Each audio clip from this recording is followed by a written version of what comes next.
परों को खोल, जमाना सिर्फ उड़ान देखता है, यूं जमी पे बैठ के क्या आसमान देखता है। नमस्कार, जय हिंद मेरे देश के भावी फौजियों, कैसे हो आप सभी।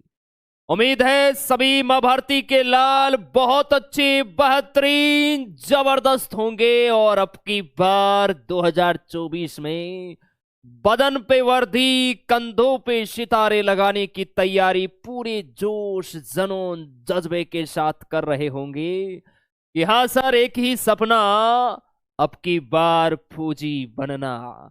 हाँ जी, हर हर महादेव, जय हिंद, गुड इवनिंग, राधे राधे, जय श्री कृष्णा। हमारे साथ फौजी साहिल कृष्ण भाई, बिज्जू का शिष्य, अच्छा पंडित भाई। हाँ जी, चलिए स्टार्ट करते हैं। सभी डिफेंस लवर, वर्दी के दीवाने, मां भारती के लाल, आप सभी का स्वागत है आर्मी स्टडी के इस ऑफिशियल प्लेटफॉर्म पर। चलिए स्टार्ट करते हैं। बहुत अच्छा, बेहतरीन, जबरदस्त आपका पूरे 50 प्रश्नों का पेपर होने वाला है। दबा के एक बार सभी शेयर कर दीजिए फटाफट, दबा के लाइक, दबा के शेयर करो और आगाज करते हैं एक बेहतरीन, जबरदस्त, जहां से सीधे आपके एग्जाम के अंदर 22 अप्रैल को जो पेपर होगा, सीधे पेपर के अंदर आपको प्रश्न मिलेंगे, ये वादा है हमारा। और 10 मार्च का जितने भी नौजवान जिनका एग्जाम है, ध्यान रखना, आर्मी स्टडी की जो मॉडल टेस्ट पेपर वाली बुक है, 50 टेस्ट पेपर है, उनको रट्टा लगा के चले जाना। सेम डीटो पर्सन 10 मार्च के एग्जाम में आराम से आपको मिल जाएंगे, ये आपको हम अभी बता रहे हैं, ठीक है। चलिए स्टार्ट करते हैं। पहला क्वेश्चन आपकी स्क्रीन के ऊपर, फीफा अंडर 17 विश्व कप 2022 का आयोजन किस देश में किया गया? इंडोनेशिया, ऑस्ट्रेलिया और न्यूजीलैंड, अमेरिका, कनाडा, मैक्सिको, इनमें से कोई नहीं। फीफा अंडर 17 विश्व कप 2023 का आयोजन होगा यहां पर, क्लियर है जी। यहां पर 23 का आयोजन है लाडले, 24 का आयोजन नहीं है। आप सभी प्यारे बच्चों को याद रखना है, टाइपिंग मिस्टेक है। हाँ जी, फीफा अंडर 17 विश्व कप 2023 का आयोजन कौन से देश में हुआ? देखिए, इस फीफा की अगर हम बात करते हैं तो लाडले, इस फीफा की जो स्थापना है ये कब हुई? सर, इस फीफा की स्थापना हुई 1904 में। बहुत बढ़िया। इसका हेडक्वार्टर कहां है? मुख्यालय एग्जाम के अंदर आता है ज्यूरिक, ज्यूरिक स्विट्जरलैंड। आप सभी प्यारे बच्चों को याद रखना है। बहुत बढ़िया। कोई नौजवान सी बता रहा है, भरपूर तुक्के आ रहे हैं आप सभी नौजवानों के। अरे मेहनत कर लो मेरे भाई, ये 4 दिन की चांदनी फिर अंधेरी रात, अगर महीने 1.5 महीने अच्छी मेहनत कर ली तो लाडले लाइफ सेट हो जाएगी आपकी और आपके घर वालों की। और यहां अगर इन दिनों आपने मकरागिरी की तो ध्यान रखना लाडली, जिंदगी एक तरह से झंड बन के रह जाएगी। क्लियर है? इसका विशेषकर ध्यान रखना है। चलिए सर, मेरा आर्मी में सिलेक्शन हो गया। हाँ मेरे भाई, आपके चेहरे की मुस्कान से ही हमें पता चल रहा है कि कुछ ना कुछ हुआ है आपके साथ और अच्छा ही हुआ है। हाँ जी, चलिए बहुत सारी शुभकामनाएं। अपना ध्यान रखो, इधर उधर घूमना नहीं है, कहीं चोट लग गई ना तो दिक्कत हो जाएगी, ध्यान रखना। हाँ जी, इसका राइट आंसर होगा इंडोनेशिया। ऑप्शन इसका ए बिल्कुल राइट होने वाला है, जितने भी मां भारती के लाल बता रहे हैं। फीफा महिला विश्व कप 2023 की मेजबानी ऑस्ट्रेलिया और न्यूजीलैंड, आपको ध्यान रखना है। क्लियर है? सभी प्यारे बच्चे यहां पर लिखेंगे, आपके एग्जाम के अंदर आ सकता है लाडले, याद रखना। फीफा महिला विश्व कप, फीफा महिला विश्व कप 2023 की मेजबानी किसने की? ऑस्ट्रेलिया और न्यूजीलैंड, आपको ध्यान रखना है। और फीफा विश्व कप 2026 का आयोजन कहां होगा? लाडले याद रखना, फीफा विश्व कप 2026 का आयोजन कहां होगा? आप कहोगे सर अमेरिका, कनाडा, मैक्सिको। आप सभी प्यारे बच्चों को याद रखना है। क्लियर है? एकदम क्लियर है। सर नर्सिंग और जीडी दोनों में फॉर्म डाल सकते हैं क्या? हाँ जी, डाल सकते हैं। और ध्यान रखना सभी नौजवान जिनका एग्जाम 10 मार्च और 22 अप्रैल को है, ये आने वाला जो संडे है ना लाडले, कल नहीं परसों, जीके की एक बेहतरीन दमदार मैराथन क्लास होगी। इवनिंग 4 बजे से रात्रि 9 बजे तक नॉन स्टॉप चलेगी। डेट को दिल और दिमाग में सेट रखना। चलिए नेक्स्ट है साइमन कमीशन भारत कब आया? बहुत अच्छा इंपॉर्टेंट प्रश्न। साइमन कमीशन भारत कब आया? सभी नौजवान आंसर करेंगे। हाँ जी, सेशन को फटाफट लाइक ठोकिए जिसने लाइक नहीं किया है। सर आपने कल क्लास क्यों नहीं लिया? लाडले कल किसी प्रोग्राम में थे, ठीक है। वीर बजरंग बली बालाजी महाराज की प्रसादी थी, जिसे हमारे यहां राजस्थान में स्वामणी बोलते हैं, उसके अंदर थे हम। चलिए बहुत बढ़िया। देखिए साइमन कमीशन भारत कब आया? इसका राइट आंसर होगा 1928। ऑप्शन इसका सी बिल्कुल राइट होगा। इसी साइमन कमीशन का विरोध किया था लाला लाजपत राय ने, जिसकी लाठी चार्ज के द्वारा हत्या हुई थी। आप सभी को पता है, याद रखना। क्लियर है जी? अगस्त प्रस्ताव 1940 आपको याद रखना है। अगस्त प्रस्ताव 1940 क्लियर है जी। क्रिप्स मिशन 1942, क्रिप्स मिशन मार्च 1942 आपको याद रखना है। 1931 गांधी इरविन समझौता, गांधी इरविन समझौता कब हुआ? आप कहोगे सर गांधी इरविन समझौता 1931 में हुआ। आप सभी प्यारे प्यारे फौजी भाइयों को याद रखना है। हाँ जी, चलिए बहुत बढ़िया। नेक्स्ट है भारत की सबसे लंबी नदी कौन सी है? गंगा, ब्रह्मपुत्र, यमुना, इनमें से कोई नहीं। भारत की सबसे लंबी नदी आप सभी प्यारे प्यारे फौजी भाइयों को बताना है। आने दीजिए दबा के, आंसर क्या होगा? चलिए निखिल भाई, सर मेरा भी सिलेक्शन हो गया, बहुत बहुत बधाई लाडले आपको। हाँ जी, भारत की सबसे लंबी नदी कौन सी है? सर गंगा है। इसकी लंबाई कितनी है? 25 किलोमीटर। याद रखने ला, 2 बार बोलना 25, ठीक है। ओके गुरुदेव। ब्रह्मपुत्र है तो ये लाडले भारत की, ध्यान रखना, चौड़ी नदी है, आपको याद रखना है। यमुना है ये लाडले गंगा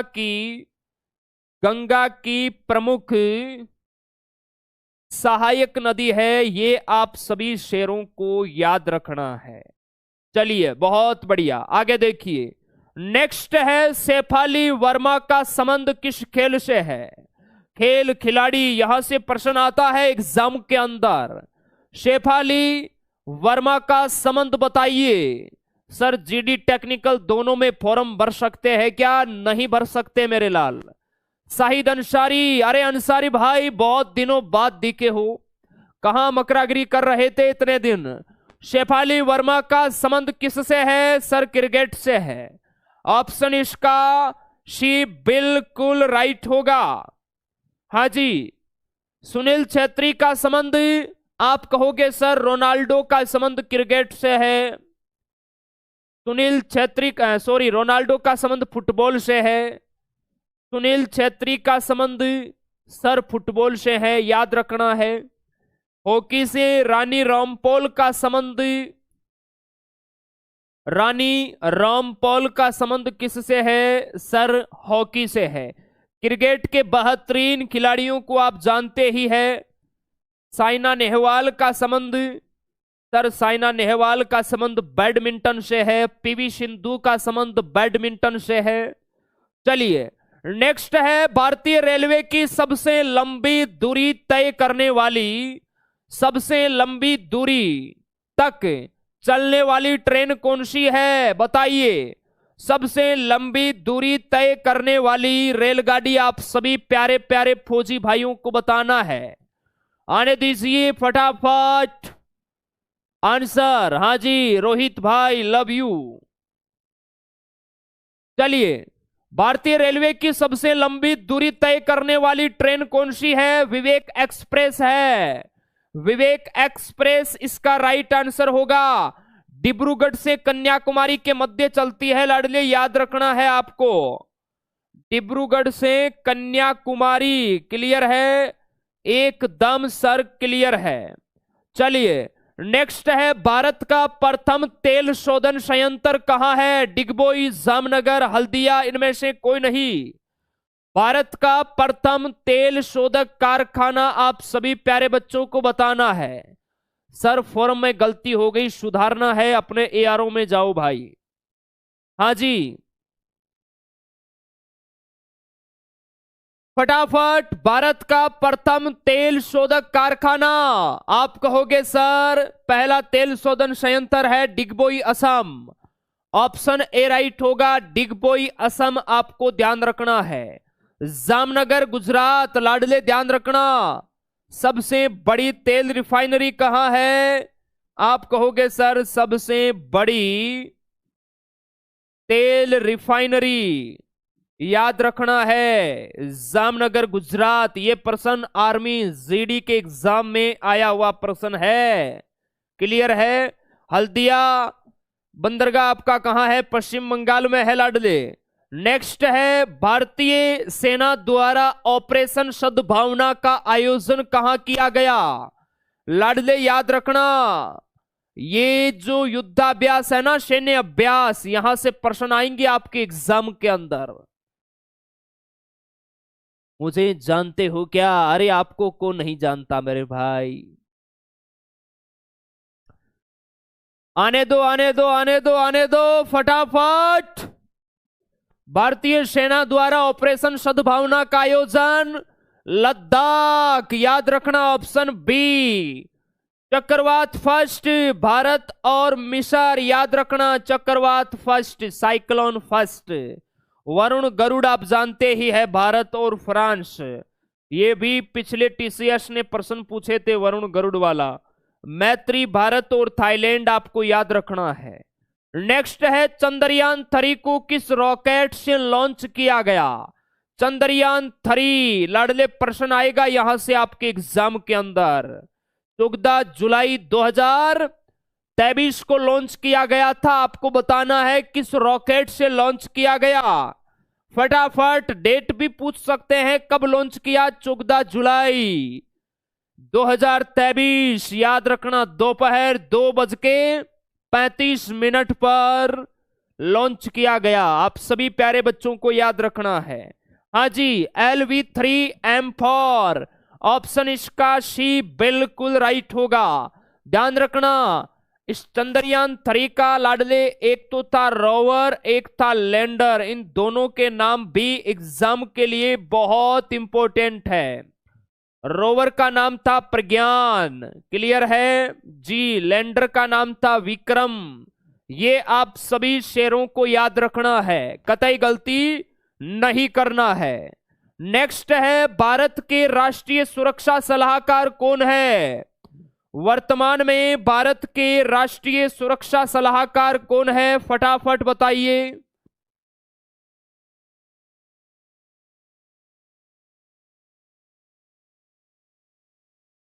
हाँ जी, राहुल सिंह शेखावत जी कह रहे हैं सर आपकी आवाज शेर की तरह बुलंद है। अरे क्या बात है, मां सरस्वती का वरदान है कि जाओ बेटा तैयार करो मां भारती के वीर नौजवानों को।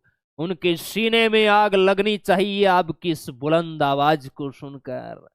कहते हैं ना कि लग चुकी तलब मंजिल की, अब खुद को आग में झोंक लेंगे। ठोकरें कहती है मारा जाएगा, हौसले कहते हैं देख लेंगे। लाडले हौसले बुलंद है तो कुछ भी आपके लिए मुश्किल नहीं है। राष्ट्रीय सुरक्षा सलाहकार वर्तमान में कौन है? Ajit Doval, option B right होगा। वर्तमान रो प्रमुख कौन है? रवि सिन्हा है सर। पंकज कुमार सिंह है, ये वर्तमान में उपराष्ट्रीय सुरक्षा सलाहकार है, आपको याद रखना है। गुरबीर पाल सिंह है वर्तमान में एनसीसी के महानिदेशक। एनसीसी के महानिदेशक है, आप सभी प्यारे बच्चों को याद रखना है। चलिए नेक्स्ट है, भारत में कौन से राज्य की विधानसभा सीट अधिक है? सर्वाधिक विधानसभा सीटों वाला राज्य आपको बताना है। जबरदस्त प्रश्न है आपके एग्जाम के लिए, आने दीजिए फटाफट। लाडले ध्यान रखना, चाहे विधानसभा की बात करो, चाहे लोकसभा की बात करो, चाहे लाडले राज्यसभा की बात करो, जहां लाडले आपसे पूछा जाए कि विधानसभा, लोकसभा, राज्यसभा, इनमें सबसे ज्यादा सीटें कौन से राज्य में है, आपको उत्तर प्रदेश लगा के आना है। ये आप सभी प्यारे बच्चों को याद रखना है, प्रश्न यहां से आएगा लाडले। क्लियर है? कितनी है विधानसभा सीट? विधानसभा सीट 403। लोकसभा सीट कितनी है? 80। राज्यसभा सीट कितनी है? 31। ये आप सभी नौजवानों को याद रखना है। हाँ जी, नेक्स्ट है, लाल किले का निर्माण किसने करवाया? लाल किले का निर्माण किसने करवाया? लाल किला कहां है सर? दिल्ली में है। इसका निर्माण किसने करवाया? फटाफट सभी प्यारे प्यारे फौजी भाई आंसर करेंगे। सर लाल किले का निर्माण करवाया शाहजहां ने। ऑप्शन इसका बी बिल्कुल राइट होगा। नेक्स्ट है, कैप्टन राज्यवर्धन सिंह राठौड़ का संबंध आर्मी जीडी के पेपर में आया हुआ प्रश्न है। कैप्टन राज्यवर्धन सिंह राठौड़ का संबंध आप सभी शेरों को बताना है। रितेश भाई, क्या आर्मी जीडी और ट्रेडमैन दोनों में फॉर्म भर सकते हैं? क्या नहीं भर सकते मेरे भाई? गलती से भर मत देना, दिक्कत हो जाएगी। कैप्टन राज्यवर्धन सिंह राठौड़ का संबंध है सर निशानेबाजी से। ऑप्शन इसका सी राइट होगा। आर्मी जीडी के पेपर में आया हुआ प्रश्न है ये। नेक्स्ट है, इंद्रसेना रेड्डी हाल ही में किस राज्य के राज्यपाल बनाए गए हैं? इंद्रसेना रेड्डी किस राज्य के वर्तमान राज्यपाल है? आप सभी नौजवानों को बताना है। अपने मूल्यांकन कीजिए कि हाँ कितनी तैयारी है आपकी। फटाफट। सर इंद्रसेना रेड्डी है, ये त्रिपुरा के राज्यपाल है। ओडिशा के राज्यपाल कौन है? तो लाडले याद रखना है आप सभी को। ओडिशा के राज्यपाल है रघुवर दास। कौन है? रघुवर दास, याद रखना है। राजस्थान के राज्यपाल कौन है? गुरुदेव राजस्थान के है कलराज मिसर। आप सभी शेरों को याद रखना है। उत्तराखंड के राज्यपाल कौन है? गुरमीत सिंह, आपको याद रखना है। और करंट जीके की सुबह आपकी 7:10 पे क्लास होती है बीजू सर एकेडमी पर, लिया करो, मकरागिरी ना करो मेरे भाई। नेक्स्ट है, G7 शिखर सम्मेलन 2023 कहां आयोजित हुआ? आप कहोगे सर इसका राइट आंसर हम बताएंगे, बताइए मेरे भाई। हाँ जी चंदन भाई, आने दो फटाफट। कलरक का पेपर सुबह होता है 6:30 पे। हाँ जी, लव यू भाई, लव यू। चलिए देखिए, G7 शिखर सम्मेलन 2023 Hiroshima Japan, option A right होगा। नेक्स्ट है, पुस्तक लाइफ डिवाइन के लेखक कौन है? पुस्तक लाइफ डिवाइन के लेखक आप सभी प्यारे बच्चों को बताना है। हाँ जी, शाहिद अंसारी, आर्मी लवर, सिद्धार्थ भाई, आने दीजिए सुनील कुमार।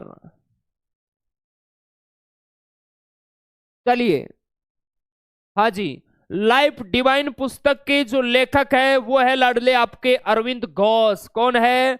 अरविंद घोष। इंडिका पुस्तक किसने लिखी? सर इंडिका है ये मैगस्थनीज ने लिखी। आइन ए अकबरी के लेखक कौन है? लाडले याद रखना, आइन ए अकबरी के लेखक है अबुल फजल। Vikram Seth, a suitable boy, a suitable boy, इसके लेखक कौन है? विक्रम सेठ, आप सभी को याद रखना है। चलिए बताइए, 15 में से कितने प्रश्न आपने फोड़ दिए हैं ईमानदारी से? सभी प्यारे बच्चे अपना स्कोर बताएंगे।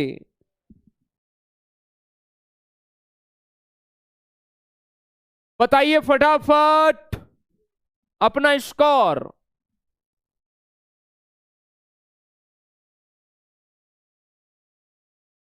चलिए आगे आपका बहुत अच्छा बेहतरीन लाडले साइंस मैथ और रीजनिंग का धमाकेदार सेशन होगा।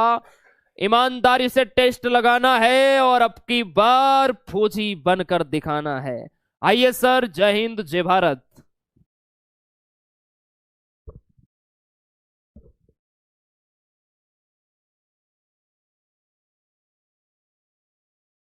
चलिए सभी दोस्तों का एक बार फिर से स्वागत। जुड़ चुके हैं आर्मी स्टडी के साथ और बिल्कुल अब की बार सफल होने के लिए बेजोड़ और संघर्षशील मेहनत हम कर रहे हैं और अच्छी तैयारी सभी दोस्त कर रहे हैं। उम्मीद है कि अब तैयारी लगभग अपनी, वो कहते हैं ना, पक चुका है। कोई भी फल पक चुका है तो अब टूटने की बारी है। तो दोस्तों पकने का समय आ चुका है और टूटकर गिरने का समय उस दिन होगा जिस दिन हम एग्जाम में बैठेंगे। इसलिए तैयारी ऐसी करो कि सफलता एक दिन शोरी मचा दे और अब की बार दिखाना ही है। तो चलिए अपने सेशन के साथ बढ़ते हैं। पहला क्वेश्चन आपकी स्क्रीन के सामने आ चुका है। थैलेसीमिया एक आनुवंशिक रोग है जिससे क्या प्रभावित होता है?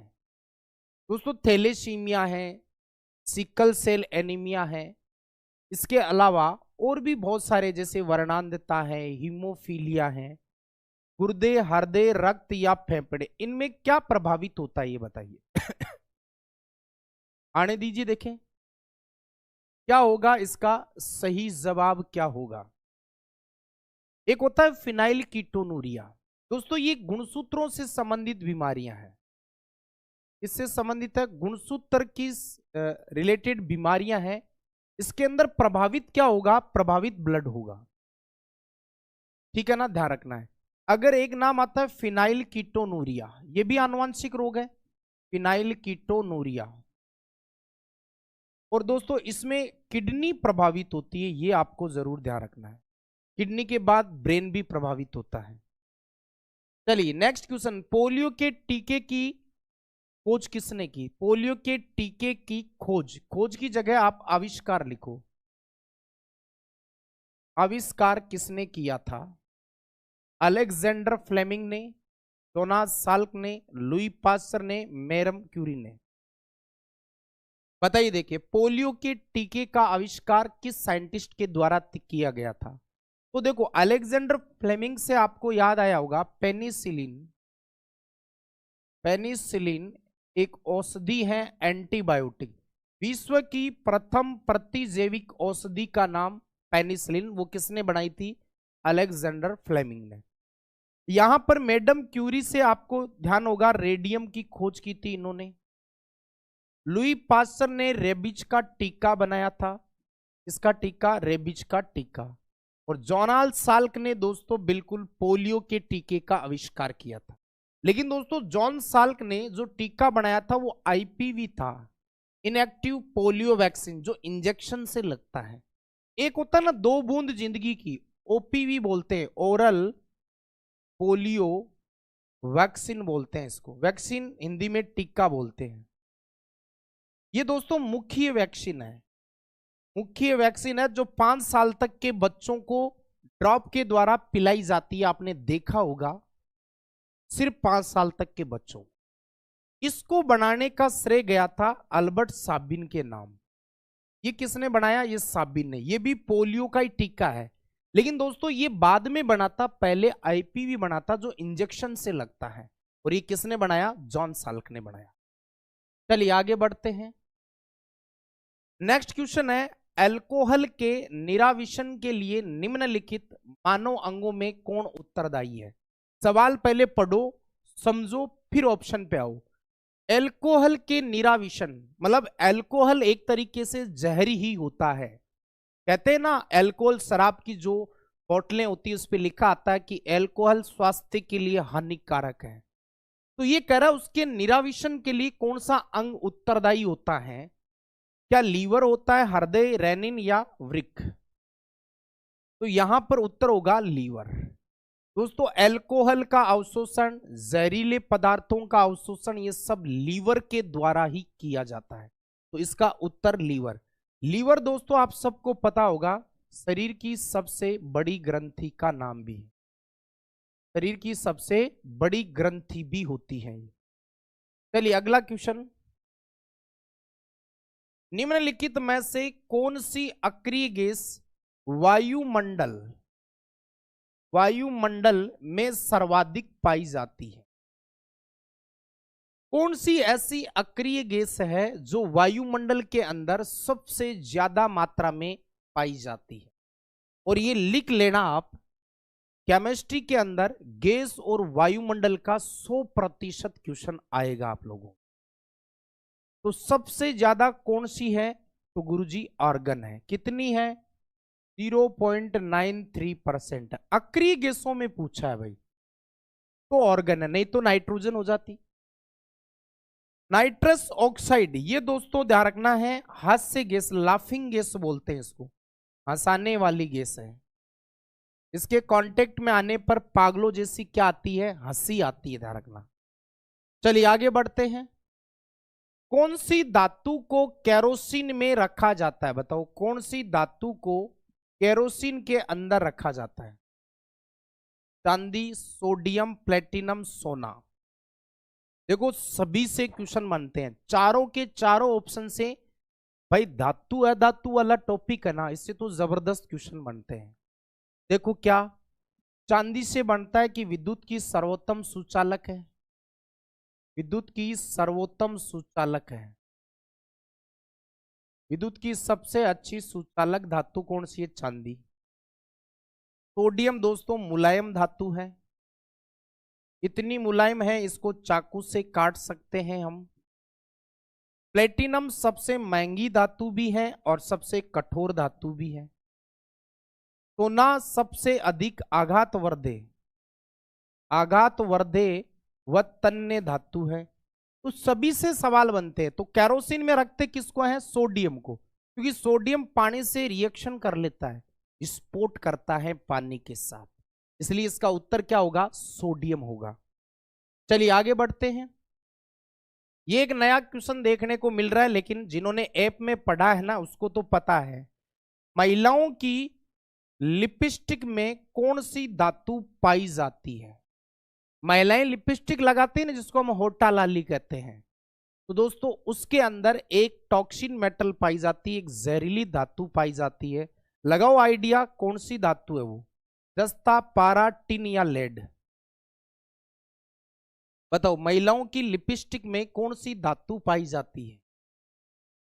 ये ऐसा क्वेश्चन है, नया क्वेश्चन है, देखने को मिल सकता है। जिस दिन आया उस दिन आर्मी स्टडी का हर योद्धा फोड़ के आएगा कि लिपस्टिक देखी नहीं है, उसके अंदर हमने धातु भी पढ़ी है।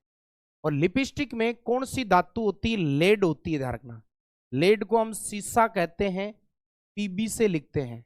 दोस्तों ये एक जहरीली धातु है, ये एक टॉक्सिन मेटल है, ये ध्यान रखना है। ओके, जस्ते से आपको याद आना चाहिए, लोहे को जंग से बचाने के लिए इस्तेमाल करते हैं। लोहे को जंग से बचाने हेतु इसका इस्तेमाल करते हैं, जिंक का। पारे की बात करें तो द्रव धातु है, थर्मामीटर, बैरोमीटर, स्पिग्मोमेनोमीटर, इन सब में भरा जाता है। टिन है, टिन से कोई सवाल नहीं बनता, टिन से मिश्र धातु के खूब सारे सवाल बन सकते हैं।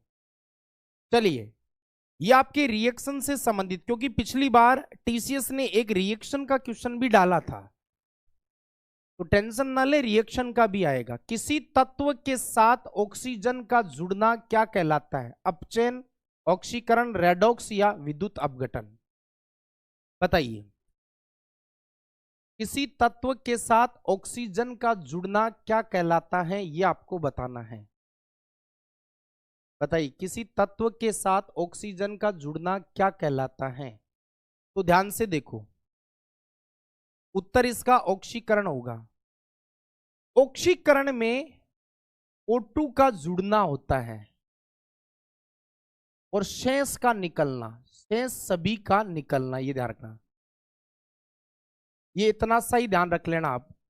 अगर ऑक्सीजन जुड़ता है तो ऑक्सीकरण है, बाकी सब चीज का निकलना ऑक्सीकरण है। इधर देखो, इधर दोस्तों O2 का निकलना, O2 का निकलना, शेष सभी का जुड़ना, शेष सभी का जुड़ना अपचयन कहलाता है। दोनों का गजब का बेजोड़ संग्रह आप तैयार कर सकते हो। ऑक्सीकरण में ऑक्सीजन जुड़ता है और बाकी सब निकलते हैं, इसमें उल्टा है, इसमें ऑक्सीजन निकलता है और बाकी सब जुड़ते हैं। रेडॉक्स क्या होती है?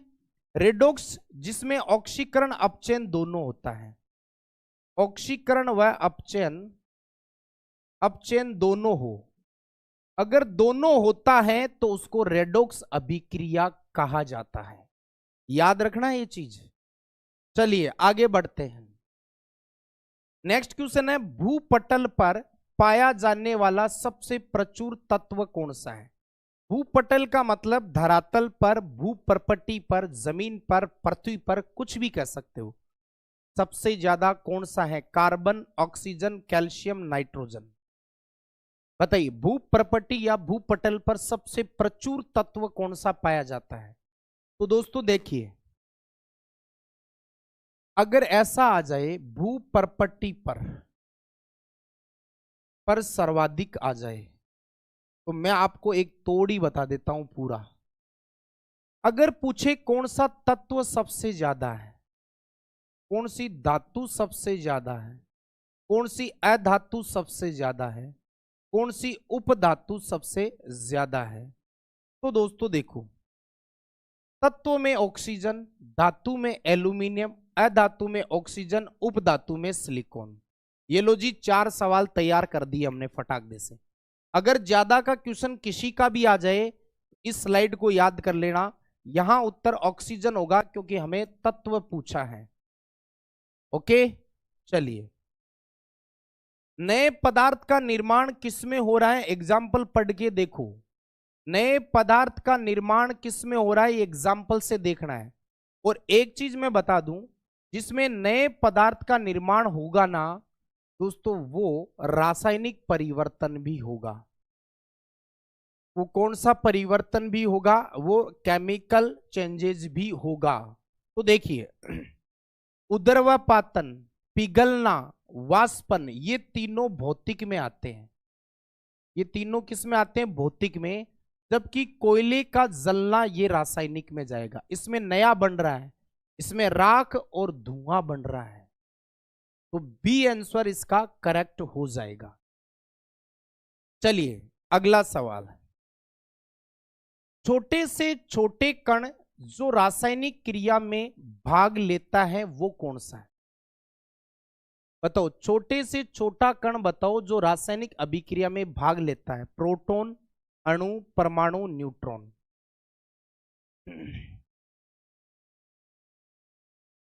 बताइए, छोटे से छोटा कण जो रासायनिक क्रिया में भाग लेता है वो कौन सा है? तो गुरुजी वो है परमाणु। परमाणु दोस्तों पदार्थ की सूक्ष्मतम इकाई भी है, पदार्थ की सूक्ष्मतम इकाई भी होती है, छोटी से छोटी है। प्रकृति में परमाणु स्वतंत्र नहीं है, यह भी ध्यान रखना। लेकिन रासायनिक अभिक्रिया जब भी होगी, उस अभिक्रिया में प्रत्येक परमाणु भाग लेता है, प्रत्येक परमाणु भाग लेता है, यह भी आपको ध्यान रखना है। तो छोटे से छोटा कौन हुआ? परमाणु। परमाणु मिलकर क्या बनाते हैं? अणु। प्रोटॉन और न्यूट्रॉन तो परमाणु के अस्थायी कण होते हैं, ध्यान रखना।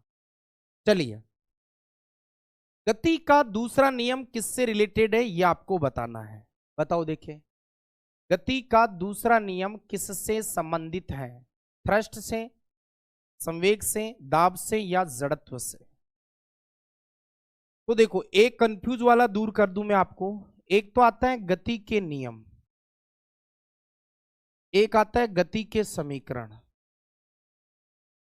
दोनों में कंफ्यूज मत हो जाना कभी भी, क्योंकि एग्जामिनर बड़ा चालाक होता है, आपको सवाल घुमाने का प्रयास करेगा और गलत भी करवाएगा।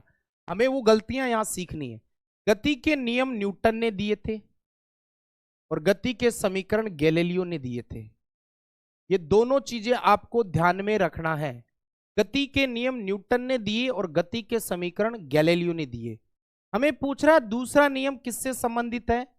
संवेग से संबंधित है। जड़त्व गति का पहला नियम है, ध्यान रखना। और तीसरा आप सब जानते हो, एक्शन रिएक्शन, क्रिया प्रतिक्रिया का नियम है। चलिए, लोहा पारे में क्या होता है? लोहा पारे में उबलता है, तैरता है, डूबता है या सभी होता है? ये तो बहुत आसान है, ये तो बहुत आसान है, लेकिन उन बंदों के लिए आसान नहीं है तो बिना सोचे उत्तर लगा देता है। लोहा पारे में क्या होता है? उबलता है, तैरता है, डूबता है या सभी? तो मेरे भाई, एक तो है लोहा, एक है पारा। दोस्तों, जब डूबने तैरने की बात आती तो डेंसिटी की बात करो सीधी। लोहे का घनत्व कम होता है, पारे का घनत्व क्या होता है? ज्यादा होता है। लोहा हल्का होगा और पारा भारी होगा। याद रखना, लोहा पारे के अंदर तैरता है, न कि डूबता है। पानी में डूबता है लेकिन पारे में तैरता है। क्यों? क्योंकि लोहे का घनत्व पारे से क्या होता है? कम होता है, इसलिए ये तैरता है, डूबता नहीं है। हम बिना सोचे क्या कर देते हैं? डूबता है। चलिए, अगला सवाल, हाइड्रोलिक प्रेस, हाइड्रोलिक ब्रेक, ये जितने भी यंत्र हैं वो किसके अनुप्रयोग है? मतलब किसके सिद्धांत पे काम करते हैं? पास्कल के सिद्धांत पे, न्यूटन के नियम पर, अपकेंद्रीय बल पर या पृष्ठ तनाव पर? बताओ, हाइड्रोलिक प्रेस, हाइड्रोलिक ब्रेक, ये किसके नियम पर है? तो दोस्तों ध्यान रखना, पृष्ठ तनाव का तो एक एग्जाम्पल आता है, क्या? वर्षा की बूंद का गोल होना। वर्षा की बूंद का क्या होना? गोल होना। ये इसका सबसे बेस्ट एग्जाम्पल है। अपकेंद्री बल का सबसे अच्छा एग्जाम्पल है दूध से क्रीम का अलग होना। क्रीम का क्या होना? अलग होना। ओके, न्यूटन के नियम आप जानते हो, पास्कल के नियम पर ये सारे काम करते हैं, ये ध्यान रखना है। चलो, अगला क्वेश्चन, कौन सा एंजाइम है जो पेट के अंदर प्रोटीन के पाचन में शामिल होता है? अब आपको देखो, यहां पर दो चीजें ध्यान रखनी है। एक तो पेट में होना चाहिए वो एंजाइम, एक तो ये ध्यान रखना पेट के अंदर होना चाहिए, एक प्रोटीन का पाचन करने वाला होना चाहिए। ऐसा नहीं कि हम कोई सा भी बता दें। एक तो ये ध्यान रखना पेट के अंदर होना चाहिए और एक प्रोटीन को पचाता है। देखो, लाइपेज तो वसा को पचाता है, तो ये वैसे ही नहीं होगा। टाइलिन स्टार्च को पचाता है, ये वैसे ही नहीं होगा। और ये सूक्ष्म जीवों का विनाश करता है, ये वैसे ही नहीं होगा। तो बचा कौन सा? पेप्सिन बचा है, और पेप्सिन ही आमाशय में है, पेट के अंदर है। तो इसका डी आंसर सही होगा। चलो भाई, अंतिम और गजब का सवाल है, लास्ट वाला, कि परमाणु बम में कौन से समस्थानिक का उपयोग किया जाता है परमाणु बम बनाने में? बताओ देखे, एटम बम बनाते हैं ना, एटम बम, चाहे परमाणु बम पूछे, चाहे आपको नाभिक की भट्टी या परमाणु भट्टी पूछे, दोनों में एक ही आएगा। आयोडीन 131 तो दोस्तों ध्यान रखना थायराइड ग्रंथि के लिए होता है, ये ध्यान रखना, आयोडीन नाम आते ही। ये जीवाश्म की आयु पता करने में।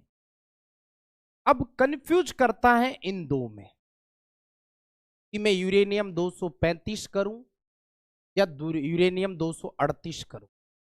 तो दोस्तों दोनों ही यूरेनियम के समस्थानिक है, लेकिन 235 का अर्ध आयु काल क्या है? ज्यादा है। इसका अर्ध आयु काल क्या है? ज्यादा है। और जिसका अर्ध आयु काल ज्यादा होता है ना, उसी का यूज करते हैं।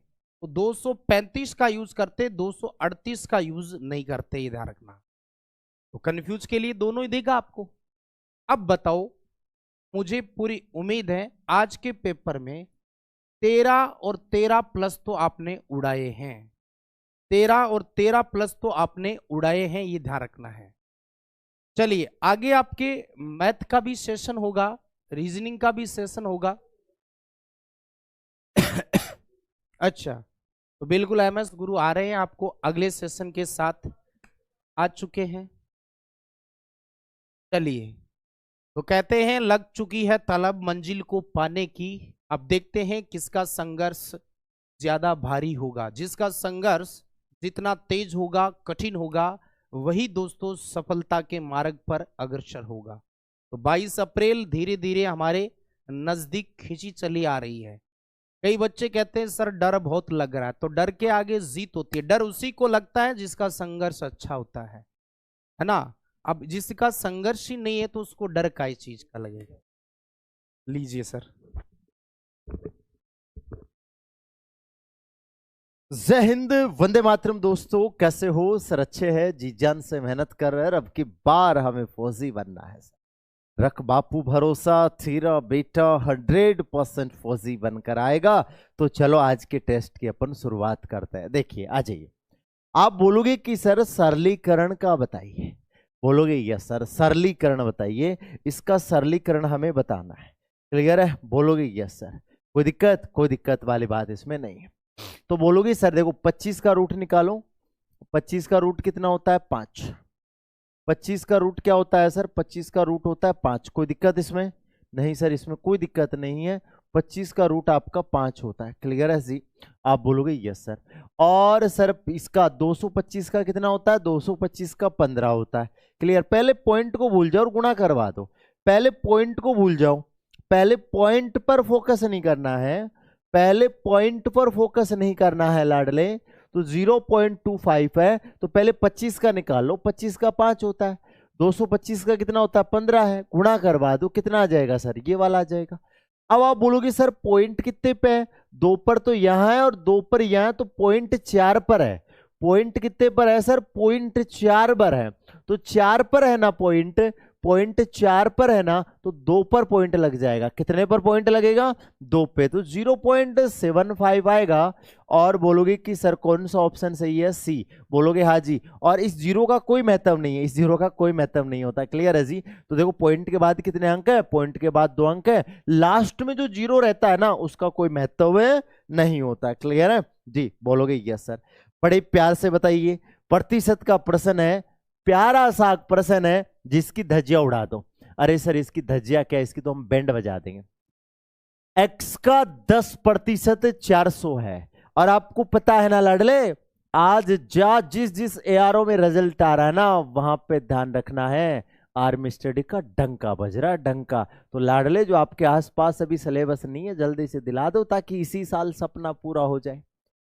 x का 10%, x इंटू 10%, 10/100 हो गया। बराबर कितना है सर? बराबर आपका 400 है। 400।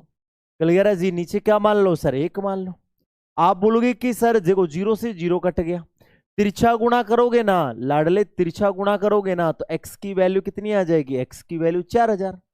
x की वैल्यू कितनी आ जाएगी सर? x की वैल्यू 4000 आ जाएगी। अब 4000 का 25% निकालना है, तो 4000 का 25% निकालेंगे ना, तो 25/100 आ जाएगा। 25/100। बोलोगे सर ये कितना आने वाला है? बोलोगे कि सर देखो 2 0 से 2 0 कट गया, 25 चौक 100, तो बोलोगे कि सर ये आपका 1000 आ जाएगा। 1000 ऑप्शन में नहीं है, इसलिए डी ऑप्शन आपका परफेक्ट आंसर होगा, डी। क्लियर है? बोलोगे यस सर, कोई दिक्कत इसमें नहीं है। पहले x का 10 निकालो, तो x इंटू 10/100 काट लो, तिरछा गुणा करवाओगे ना, तो ये आपका 4000 आएगा। अब 4000 लिख दो, x का मान 4000 है, तो 4000 का 25% निकालो, 1000 आएगा। पागल इंसानों, गलत नहीं करना, पकड़ के नहीं फोड़ेंगे तुम्हें। ओ डिस्काउंट का प्रश्न, बोलोगे यस सर। देखिए डिस्काउंट का प्रश्न हमें करना है, बड़े प्यार से देखिए। एक व्यापारी अपनी वस्तु पर क्रय मूल्य से 40 फालतू बताता है। बोलोगे कि सर देखो आराम से देखो, ये सर क्रय है, और सर ये क्या है सर? विक्रय है। और ये क्या है सर? ये अंकित है, अंकित। कोई दिक्कत वाली बात नहीं है। क्लियर है जी? आप बोलोगे कि सर ये आपका क्रय है, ये विक्रय है, और ये आपका क्या है सर? अंकित है, अंकित। क्लियर है? बोलोगे यस सर, कोई प्रॉब्लम नहीं है। आप बोलोगे कि सर 100 मान लो। आप बोलो सर कितना मान लो सर? 100 मान लो। अब 40% अधिक अंकित करता है, ये 40% अधिक अंकित करता है, तो कितना हो गया? 140 हो गया, 140। अब इस पे डिस्काउंट दे दो 15 का, 15 का डिस्काउंट दे दो, तो 15 का डिस्काउंट दोगे ना, तो 140 में 15 का डिस्काउंट देते ही 85/100 हो जाएगा। कितना आ जाएगा? 85/100। काट लो। बोलोगे कि सर काटेंगे ना, तो 0 से 0 कट जाएगा सर। अब काटेंगे तो सर 2 से काटेंगे तो ये 5 आ जाएगा और ये 7 आ जाएगा। अब 2 से काटेंगे ना तो बोलोगे सर कितना आ जाएगा सर, आप बोलोगे कि सर ये आ जाएगा आपका 17। तो 17 को 7 से गुणा करते 119 आ जाएगा। और कितने का लाभ हुआ सर, 19% का लाभ हुआ। डिस्काउंट मैंने करवा रखा है लाडले, डिस्काउंट मैंने यूट्यूब पे करवा दिया खतरनाक तरीके से, एक एक चीज मैंने उसकी आपको करवाई है। क्लियर है जी, 19% आपका आंसर हो जाएगा। अब ये बताओ, बांटो 182 को बांट दो लाडलो, 182 को बांटो और फिर बताना है कि न्यूनतम संख्या कौन सी है। आपको बताना है कि न्यूनतम संख्या कौन सी। तो आराम आराम से चलिए, कोई जल्दीबाजी नहीं है। तो 3:5:4:1। क्लियर है जी। तो आप बोलोगे कि सर यहां से 3 है, यहां से 5 है, 4 है और ये 1 है। तो 5 और 5 10 और 3 कितना हो गया सर, 13 हो गया। 13 आप बोलोगे कि सर कितना हो गया, 182, क्यों टोटल है ना, ये टोटल है टोटल। तो 1 बराबर निकालेंगे कितना आ जाएगा सर, 13 एकम 13, 13 चौक कितना हो गया सर 52। तो बोलोगे सर 14 आया, तो न्यूनतम निकालना है तो 14 से गुणा करवा दो। तो बोलोगे कि सर आपका 14 परफेक्ट आंसर हो जाएगा। बोलोगे यस सर, कौन सा ऑप्शन सही है, डी ऑप्शन आपका एकदम परफेक्ट आंसर सही है, इसमें कोई किसी प्रकार की दिक्कत नहीं होनी चाहिए। क्लियर है, बोलोगे यस सर। अब देखिए अगला प्रश्न, बड़ा प्यारा प्रश्न है सर, बड़ा प्यारा प्रश्न है, कोई दिक्कत नहीं। एक बेलन का आयतन 462 सीसी है, वाह, सीसी नहीं है लाडले, सेंटीमीटर क्यूब है। सीसी का मतलब होता है सेंटीमीटर क्यूब है, आप गड़बड़ा जाओगे, लिख देता हूं सेंटीमीटर क्यूब है। क्लियर है जी। और व्यास दे रखा है, ऊंचाई पूछा है, तो फॉर्मूला लगा दो सर। फॉर्मूला लगाएंगे ना तो बोलोगे कि सर πr²h, बोलोगे यस सर ये आपका आयतन है, कोई दिक्कत नहीं। आप बोलोगे कि सर पाई का मान 22/7 पूरी दुनिया जानती है, आप भी जानते हैं। सर r², r एक व्यास दे रखा है तो त्रिज्या इसकी आधी हो जाएगी, तो त्रिज्या कितनी हो जाएगी 7/2। कितनी बार लिखूंगा सर, 2 बार लिखूंगा, आपको भी पता है। ऊंचाई कितनी है सर, पता नहीं, तो बोलोगे कि सर ये वाला कितना है 462 है, कोई प्रॉब्लम नहीं है। अब आप बोलोगे कि सर यहां से बात करें तो बोलोगे कि सर 7 से 7 काटेंगे, 2 से काटेंगे कितना आ जाएगा 11, 11 से काटेंगे 11 चौक 44, 11 दूनी 22, 7 से काटेंगे सर, तो 7 से काटेंगे ना तो 7 छिकू कितना हो गया सर 42। तो क्या बचा, ऊपर h बच गया, नीचे 2 बच गया, इधर आपका 6/1 आ गया। तिरछा आप गुणा करोगे, तिरछा आप गुणा करोगे तो h की वैल्यू आपकी आ जाएगी 12, h की वैल्यू 12 आ जाएगी। कौन सा ऑप्शन सही है सर, सी ऑप्शन आपका परफेक्ट आंसर सही है। प्यारा सा क्वेश्चन था और अच्छा था लाला।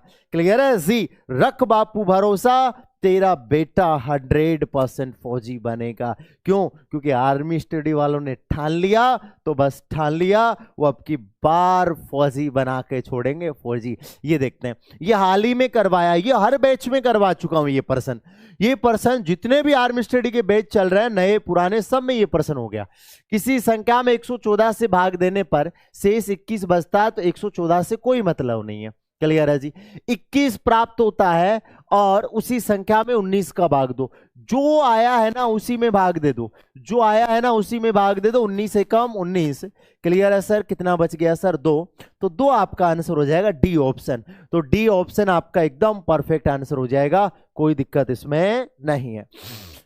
क्लियर है, बोलोगे यस सर, क्लियर है, कोई दिक्कत नहीं है। रेलगाड़ी की आज तूफान मचाया था सर, आज तूफान मचाया था ना रेलगाड़ी का। देखो 500 मीटर लंबी रेलगाड़ी 700 मीटर लंबे प्लेटफॉर्म को 10 सेकंड में पार करती है। तो मैंने कहा था ना दूरी दोनों का जुड़ जाएगा, आज ही बताया ये तो यूट्यूब पे 6:45 पे। क्लियर है जी, तो 500 प्लस कितना हो गया 700, तो दिस टोटल 1200। क्लियर है जी, समय कितना है बाबू, समय है ना वो आपका 10 है, 10। स्पीड निकालनी है चाल, तो चाल का फॉर्मूला क्या हो गया 1200/10, तो आंसर कितना आ जाएगा 120 आ जाएगा। कौन सा ऑप्शन सही है सर, पहला ऑप्शन आपका एकदम परफेक्ट आंसर सही है, कोई दिक्कत वाली बात नहीं है। आगे बढ़े जी, गुरु जी बढ़ जाइए। देखो बोलोगे यस सर, बड़े प्यार से देखने की कोशिश करना, बहुत ही फाड़ू क्वेश्चन बनाया भाई साहब। इधर देखो, इतना फाड़ू तो मैंने पहली बार देखा है, बड़ा खतरनाक प्रश्न बनाया है। क्लियर है जी, इतना फाड़ू तो पहली बार बनाया गया प्रश्न। देखिए ध्यान से सुनना, 4 संख्याओं में से, देखो ये 4 संख्या है, 1 2 3 और 4 संख्या है। 4 कितनी संख्या है? ये बढ़िया प्रश्न है, सबसे अच्छा प्रश्न है, थोड़ा घुमावदार प्रश्न है, ढंग से समझ लेना। 4 संख्याओं में पहली 3, इन पहली 3 का औसत कितना है सर? बोलोगे सर पहली 3 का औसत, पहली 3 का औसत, तो बोलोगे सर पहली 3 का औसत है ना, पहली 3 का औसत कितना है सर? बोलोगे 18 है, तो 18 को बोलोगे कि सर 3 से गुणा करवा दो, 54 आ गया, 54। कोई प्रॉब्लम नहीं है सर, इतना तो कोई दिक्कत नहीं है। 4 संख्याओं में पहली 3 का औसत 18 है, अंतिम 3 का औसत 16 है, अंतिम 3 का औसत है ना, अंतिम 3 का औसत कितना है सर? अंतिम 3 का औसत कितना है सर? बोलोगे कि सर अंतिम 3 का औसत है, बोलोगे कि सर अंतिम 3, तो अंतिम 3 का औसत है ना लाडले, वो कितना है? बोलोगे कि सर, आप बोलोगे कि सर वो 16 है, तो 16 को 3 से गुणा करवा दो। क्लियर है जी? अच्छा जी, कितना हो गया? 48। आप एक काम कर लीजिए ना, आप इनको ऐसे मान लीजिए ना, 3 संख्या कौन सी? आप बोलोगे सर आसान रहेगा, इसको आप फर्स्ट मान लीजिए, इसको सेकंड मान लीजिए, और इसको आप थर्ड मान लीजिए। क्लियर है जी? और अंतिम 3 कौन सी होंगी? अंतिम 3 कौन सी होंगी सर? अंतिम 3 होंगी सेकंड, थर्ड और फोर्थ। ये होंगी सर सेकंड, थर्ड, और ये वाली क्या होगी सर? ये वाली आपकी फोर्थ हो जाएगी। ऐसे ले लीजिए, बोलोगे 4 संख्या है, फर्स्ट, सेकंड, थर्ड और ये फोर्थ है, फोर्थ, तो पहले ये ले लो और फिर सर ये ले लो, कोई प्रॉब्लम नहीं है। क्लियर है? बोलोगे यस सर। आप बोलोगे कि सर यहां से बात करें तो इनको घटा दो, आप इनको घटाओगे ना तो चिन्ह चेंज कर दो सर, तो आप बोलोगे सेकंड से सेकंड ये कट गया, क्या बचा? फर्स्ट माइनस फोर्थ बच गया। क्लियर है जी? और इधर कितना बच गया सर घटाएंगे तो? बोलोगे सर 8, 6, इधर 6 बच जाएगा। अब बोलोगे कि सर हमें आपको दे रखा अंतिम संख्या है ना, आपको अंतिम संख्या 19 दे रखी है। अंतिम संख्या कितनी दे रखी है सर? 19। अंतिम संख्या मतलब फर्स्ट माइनस ये 19 दे रखी है, बराबर कितना हो गया सर? 6। अब ये इधर जाएगी ना तो ये प्लस की हो जाएगी, तो 6 + 19 कितना हो जाएगा? 25 आ जाएगा, 25। बोलोगे कि सर 25 आपका परफेक्ट आंसर हो जाएगा। कितना हो जाएगा सर? 25 आपका परफेक्ट आंसर हो जाएगा। इसमें कोई किसी प्रकार की दिक्कत नहीं आनी चाहिए। देखो 18 तियां 54, अंतिम 16 तियां 48, घटाओगे तो 6 बचेगा, 19 इधर आएगा तो किसका हो जाएगा? प्लस का हो जाएगा। ऑप्शन इज द मिस्टेक है। क्लियर है जी? अब देखो 39 नंबर प्रश्न, ये सभी को आना चाहिए, ठीक है। 1 से 100 तक का योग बताना है, 1 से 100 तक का योग बताना है। कैसे बताएंगे? आ जाइए। आप बोलोगे कि सर फॉर्मूला होता है योग का n+1/2, n+1 क्या होता है? 2। n कितना है सर? n आपका 100 है, 100 लिख दीजिए, 100 है, 100 लिख दीजिए, कोई दिक्कत नहीं है। तो आप बोलोगे सर 100 इंटू कितना हो गया? 101 बटा कितना है सर? 2 है। आप बोलोगे कि सर यहां से बात करें तो काट देते हैं, कितना आ गया सर? 50। तो गुणा करवाएंगे ना तो ये आंसर आपका आएगा 50, 50। तो कौन सा ऑप्शन सही है? डी ऑप्शन सही है। 1 से 100 तक का योग याद रखो, 1 से 100 तक का योग 50, 50 होता है। 1 से 100 तक की संख्याओं का योगफल है, ये वाला आ जाएगा, इसमें कोई प्रॉब्लम नहीं है। अब बोर्ड मास का प्रश्न आया है। इसका प्रश्न आया लाडले? बोर्ड मास का है, इसकी धज्जियां उड़ा दो। सेकंडों का गेम है। बोलोगे यस सर। देखिए पहले इसको सही भिन्न में बदलो, पहले इसको सही भिन्न में बदलो, तो आप इसको इससे गुणा करवा दो। बोलोगे यस सर। और इसको इसमें क्या कर दो सर? ऐड कर दो। तो 12 दूनी 24 रे कितना हो गया सर? 25/2। कितना हो गया सर? 25/2 हो गया, 25/2।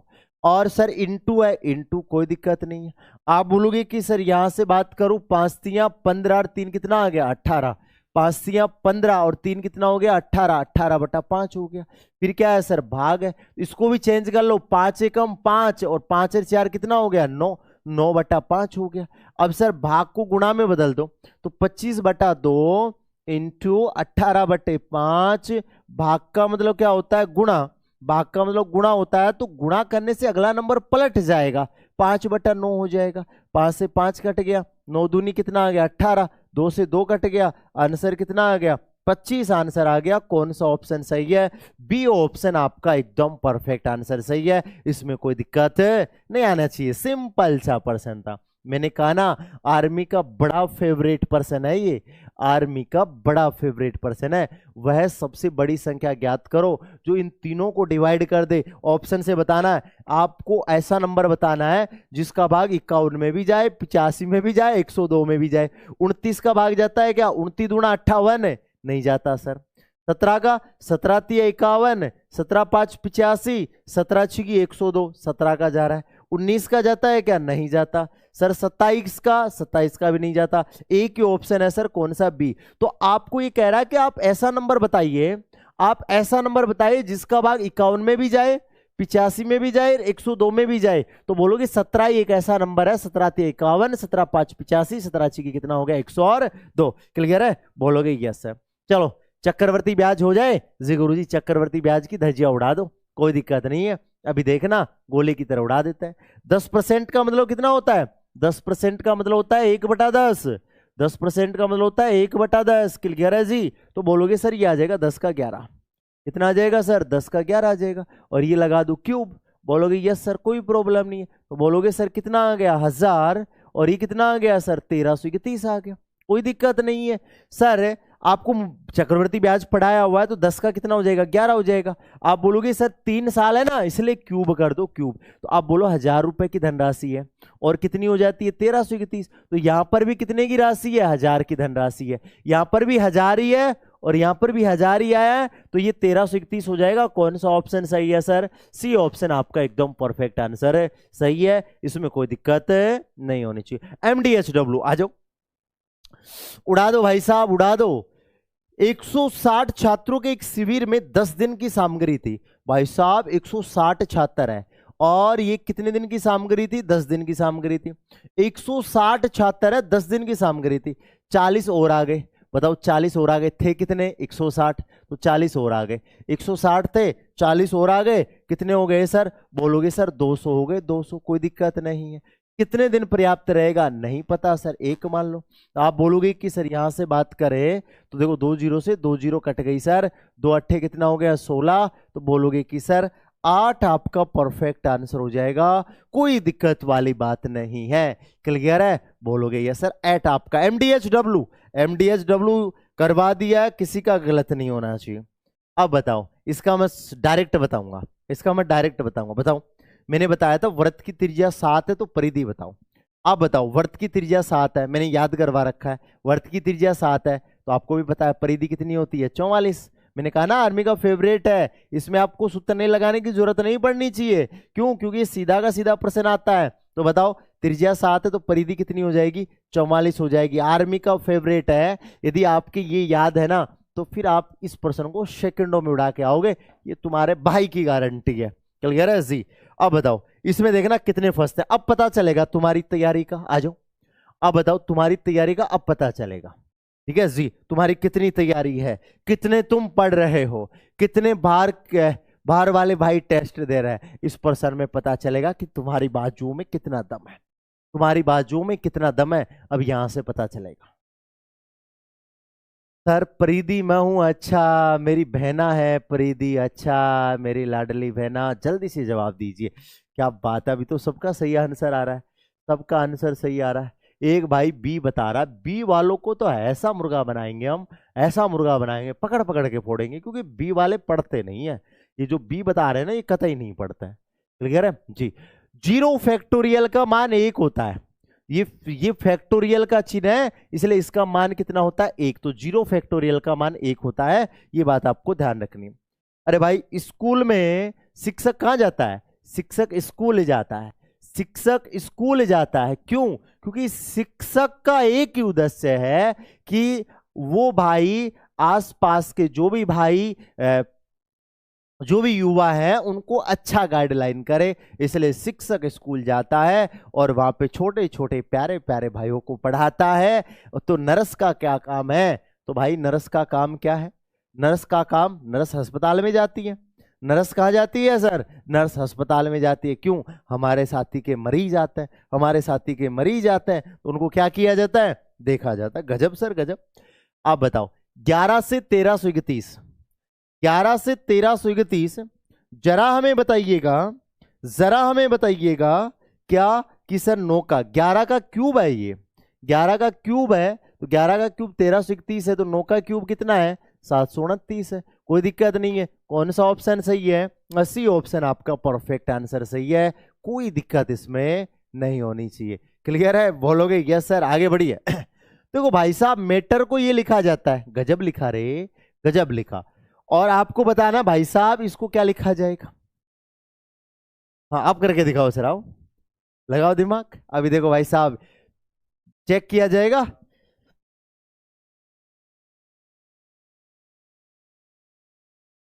लो माइक दिया जाए सर।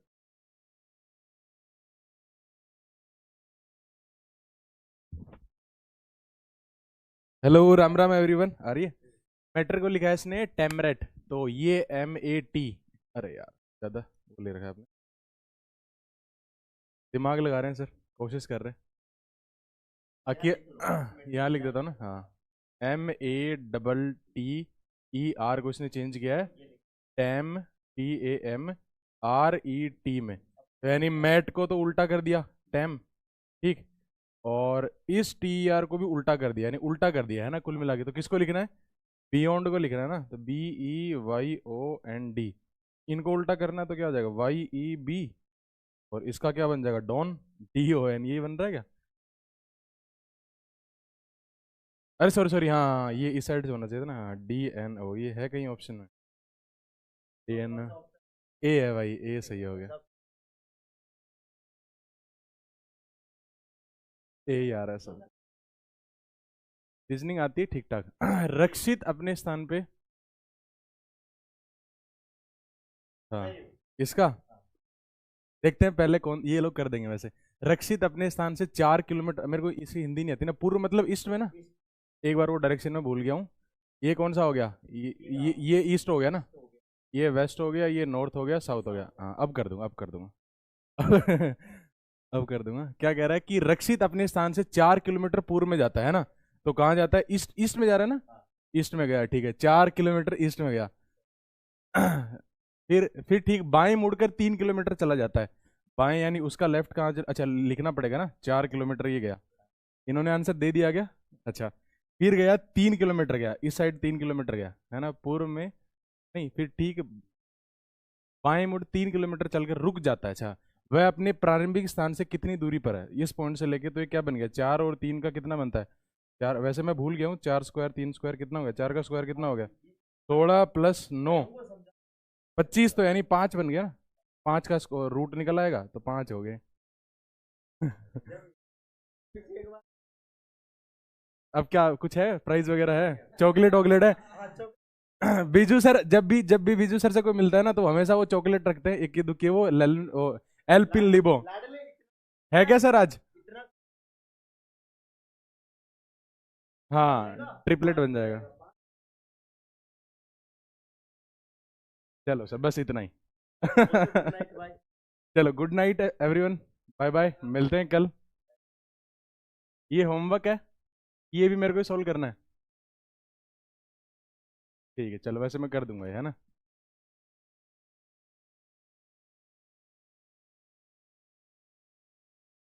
लो सर करो बात कर। बोलोगे सर मजा आया? बोलोगे ये सर कोई दिक्कत नहीं है, मजा आया सर। अब देखो समझ तो आया होगा, ठीक है जी। नहीं समझ आया तो हम समझा देंगे, सर ने पूरी कोशिश की है समझाने को, उम्मीद करता हूं। और कमेंट में ये चीज जरूर लिखोगे कि सर ने आज रीजनिंग कैसे पढ़ाई, और उम्मीद करता हूं बढ़िया कमेंट आएगा एक मोटिवेशन के साथ। चलो लाडलो, जय हिंद, वंदे मातरम, bye bye, love you too, Tata.